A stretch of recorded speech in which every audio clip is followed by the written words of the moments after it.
तो दोस्तों आज की इस मूवी में आप देखोगे दो ऐसे किस्मत वाले हवसी लौंडों को जो पहुंच जाते हैं एक ऐसी जगह जहां पर भाई साहब चारों तरफ पुच्चियां ही पुच्चियां थी। तो यहाँ पर वो कितनों की कैसे कहां पर किस किस पोजीशन में और कितनी कितनी बार बजाते हैं ये सब तुम आज की इस मूवी में देखने वाले हो। मूवी का नाम है फायर्ड अप और ये रिलीज हुई थी ईयर 2009 में। इसे डाउनलोड कैसे करना है थोड़ा सा आगे बताऊंगा, पर उससे पहले गुरु आपके लिए एक जरूरी सूचना। आप लोगों की काफी दिनों से रिक्वेस्ट आ रही थी कि भाई कुछ ऐसा करो जिसमें तुम मूवीज जो एक्सप्लेन करते हो उसमें वो तगड़े तगड़े गपा गप वाले सीन भी दिखा सको, क्योंकि यूट्यूब पर तो ये चीज पॉसिबल नहीं है पर टेलीग्राम पर ये चीज पॉसिबल हो पा रही है। तो अगर आपको भी वो तगड़ी तगड़ी वीडियोस देखनी हो जिसमें कोई भी ब्लर नहीं होता, कोई भी कट नहीं होता, कोई भी एडिटिंग नहीं की जाती, बिल्कुल जैसा मूवी में है वैसा का वैसा दिखाया जा रहा है, तो ऐसे में आप चाहो तो मेरे टेलीग्राम चैनल को ज्वाइन कर सकते हो। लिंक नीचे डिस्क्रिप्शन में दिया हुआ है। तो मूवी स्टार्ट होती है और हम देखते हैं अपनी मूवी के मेन कैरेक्टर रिक और शॉन को। दोस्तों ये दोनों एक नंबर के हवसी हैं और साइड में ये जॉनी भैया से ट्यूशन क्लासेस भी लेते रहते हैं और यहीं पर वो अपनी क्लासेस का ही प्रैक्टिकल करने के लिए दो लड़कियों के साथ उनके घर में ही चुम्मा चाटी कर रहे हैं। अब भाई सब चुम्मा चाटी करने के बाद इनका प्लान बन जाता है सुई में धागा डालने का, पर इतने में ही इनके पेरेंट्स घर पर आ गए, जिसे देख करके भाई साहब इन दोनों की फटके हाथ में आ जाती है।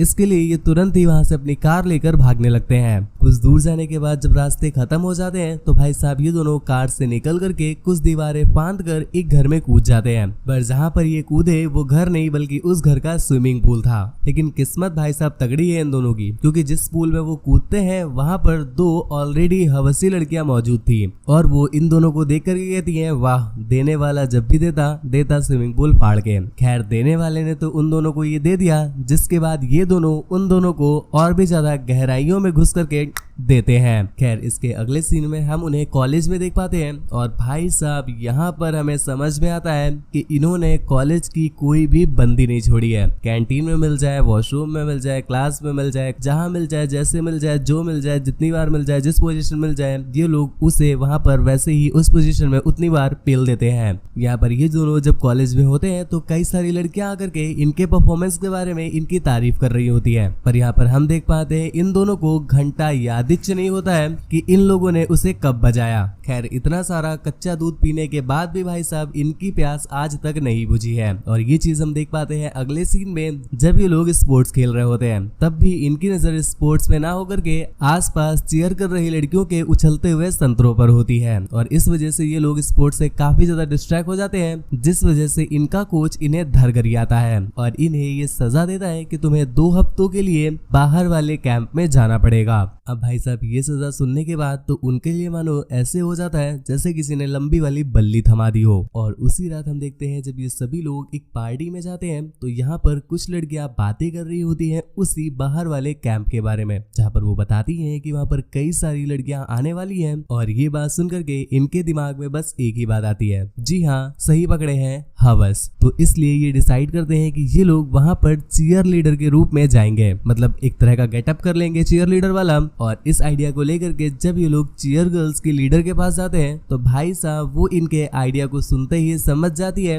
कि चीयर लीडर बनने का प्लान इनका खुशी से चीखने का नहीं है बल्कि लड़कियों की चीखें निकलवाने का है। इस वजह से वो उन्हें साफ साफ इस चीज के लिए मना कर देती है। खैर यहाँ पर इनकी तो बात नहीं बन पाती तो ये जाते हैं एक अगले जुगाड़ की तरफ, जो थी शॉन की बहन, क्योंकि वो भी उन चीयर लीडर्स में से एक थी। पर यहाँ पर जब वो लोग अपना प्लान सुनाते हैं तो भाई साहब उस बंदी को समझने में 1 सेकंड भी नहीं लगता है कि ये लोग कॉलेज की खिचड़ी खा खा करके अब पक गए हैं और इन्हें अब चीयर लीडर कैंप की लड़कियों की बिरयानी चाटनी है, जिस वजह से वो तुरंत ही उन्हें इस बात के लिए मना कर देती है। लेकिन यहाँ पर शॉन उसे किसी तरह से मनाता है कि कुछ भी कर लो, किसी भी तरह से एंट्री दिला दो, तुम जो बोलोगी मैं वो करने को तैयार हूँ। वो उससे उसका रूम मांग लेती है, मतलब शॉन की बहन को शॉन का रूम चाहिए था क्योंकि उसे उसकी रूम की दीवार बहुत पसंद थी जो कि पूरी व्हाइट थी। यहाँ पर शॉन उसे समझाने की कोशिश भी करता है, एक्चुअल में उसमें इतनी सफेदी किसी वॉल पुट्टी की हेल्प से नहीं आई है बल्कि उसने ही अपने सफेदा से उसको सफेद किया है, पर फिर भी वो बंदी नहीं मानती तो ऐसे में वो अपने रूम का सौदा कर देता है। खैर यहाँ पर उन चीयर लीडर के ग्रुप में सिर्फ एक ही बंदी मानी थी जो कि शॉन की बहन। अभी और भी सारी बंदियों को मनाना था जिसके लिए ये दोनों काफी ज्यादा तिगड़म करते हैं और एट लास्ट ग्रुप की काफी सारी बंदियां पट जाती हैं, पर यहाँ पर जो मेन लीडर थी वो इन्हें अभी भी अपने ग्रुप में नहीं लेना चाहती थी, जिस वजह से सारी बंदियां कोच के पास पहुंच जाती हैं और उनके पास जाकर के अपना पुच्ची रोना रोने लगती हैं। कोच को ऐसा लगता है कि शायद ये दोनों बंदे सच में चीयर लीडिंग ग्रुप के हकदार हैं और काफी ज्यादा एक्टिव होंगे, तो ऐसे में वो उन्हें हाँ बोल देती है।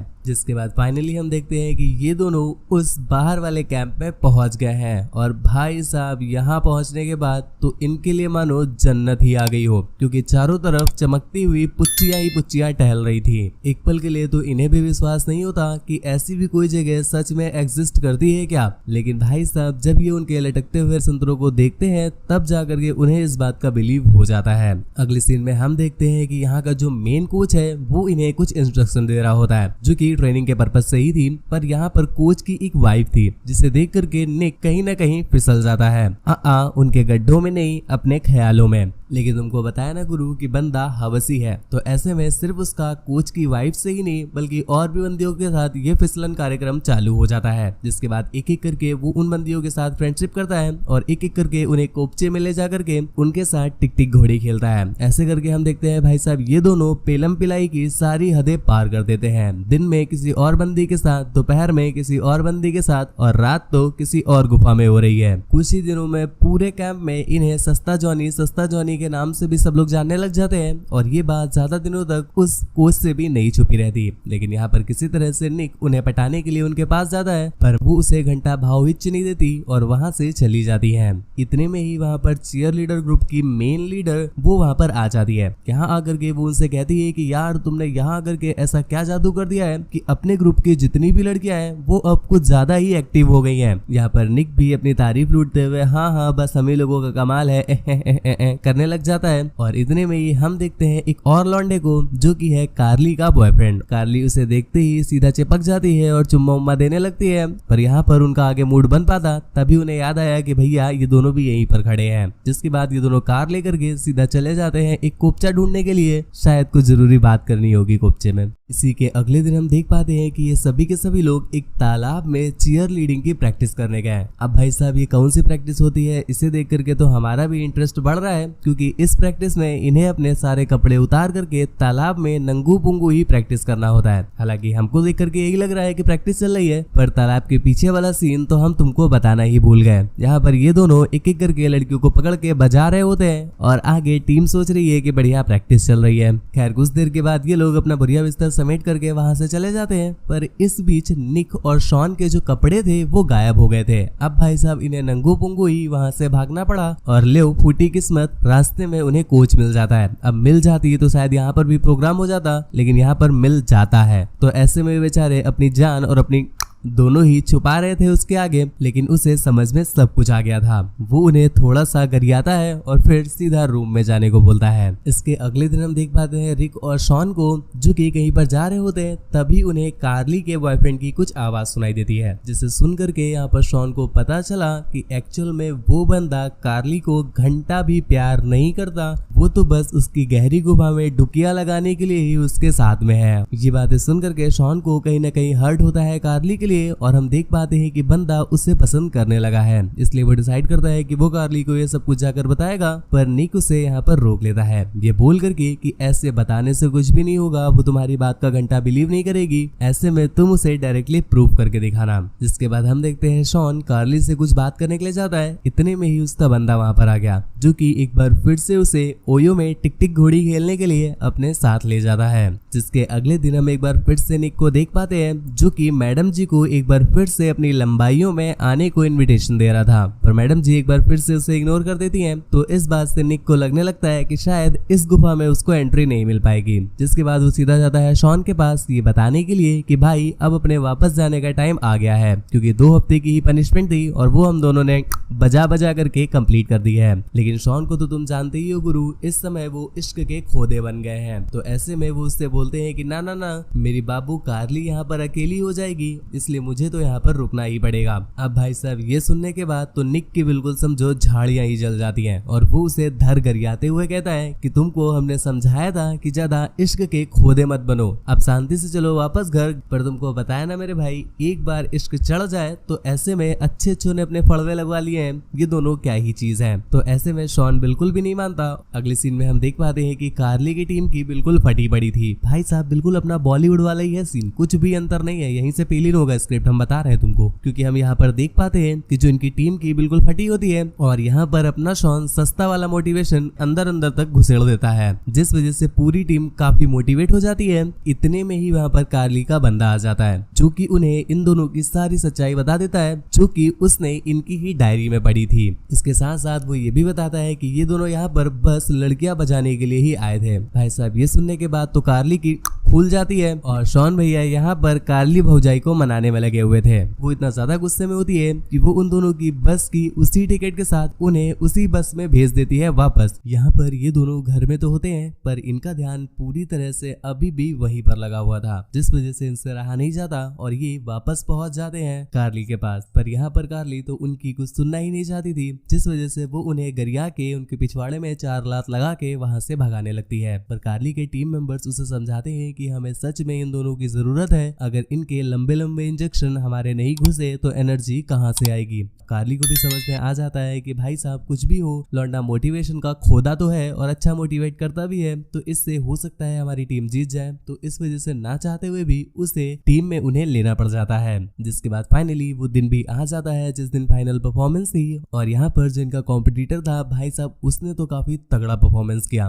ये देख करके तो इन सभी की फटके हाथ में आ जाती है, लेकिन फिर भी ये लोग किसी तरह से फेविकोल का जोड़ लेकर के अपनी वापस चिपकाते हैं और लग जाते हैं अपनी परफॉर्मेंस को बखूबी देने के लिए। इसी बीच ये सभी लोग काफी तगड़ा कर रहे होते हैं कि तभी कार्ली की नजर पड़ती है अपने बंदे पर, जो कि इनकी ही एक कॉम्पिटिटर को साइड में ले जाकर के बजा रहा था। अब ये देख करके तो कार्ली की बिल्कुल झाड़ियां ही जल गई। जिसके बाद ये बात वो शॉन को बताती है तो शॉन भी उसे क्लियर करता है कि हाँ मैं जानता था पर कोई प्रूफ नहीं था, इस वजह से मैं तुमसे ये बात कह नहीं पाया और तुम तो मुझे उल्टा ही गलत समझने लगी। पर भाई साहब एक तरफ कार्ली भी नर्वस और अब शॉन भी नर्वस है, तो ऐसे में ये दोनों काफी अच्छा परफॉर्मेंस देने की कोशिश तो करते हैं परंतु दे नहीं पाते और शॉन भी गलती से पानी में गिर जाता है, लेकिन फिर भी वो अपना परफॉर्मेंस कंटिन्यू रखता है। पर एट लास्ट वो बेहोश हो ही गया। जिसके बाद उसे होश आया तो उसे पता चला कि हाँ उसकी टीम भले ही नहीं जीती है पर उसकी टीम ने तारीफें बहुत लूटी हैं। इस बात को देखकर कार्ली भी उससे बहुत ज्यादा खुश हो जाती है और एक हाथ उसका गहराइयों में उतार लेती है और दूसरे हाथ से उसे चुम्मा देने लग जाती है। इतने में ही कार्ली का बंदा वहां पर आ गया।